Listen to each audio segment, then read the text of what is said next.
படித்த கரிகாலன் கதட தவற எரள வளல கலைஞன் எனக்கு கவிதை விருது உனக்கும் எனக்கும் இருக்கும் கவலை மறந்து மாதர் மதுவை இறந்து உல்லாசமாயிரம் உள்ளெண்ணம் கோபுரம் தள்ளாடு மூணு உடம்பு வான்வெளியில காகிதம் நான் சிந்தனையில திறகடிக்கிற விண்வெளியில பறந்து பல கண்கவர்ச்சிகள் கால் கொண்டுசிகள் தேடிச்சு வழி நடந்து சென்று சிரிக்கிற பெண்கள் என்னை சிந்தையில் சில வைக்கிறார் சிறுநகர் புரிந்தவள் சிறுவனை சிலுவையில் ஏற்றினாள் குடித்த பிறகு குருதி எழுது குதிரை படைகள் ஓட்டம் என் குவளி நரக குமரி கரங்கள் கேட்டது களியாட்டம் இதை படித்தவனுக்கு பாமரனுக்கும் வேதம் போக்கும் பானம் நான் உறக்கும் வார்த்தை உண்மை என்று உறக்க சொல்லும் காணம்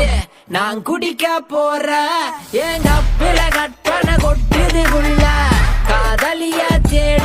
கவிதை கொட்டுது சோதனை உள்ளுக்கு இல்ல மானே மயில மஞ்சத்தில குயில வழக்கு என்னடி சிலுக்கு உனக்கு வச்ச சேதி குயில செந்தமிழ் மயில இறங்கி கிடக்கு மனசு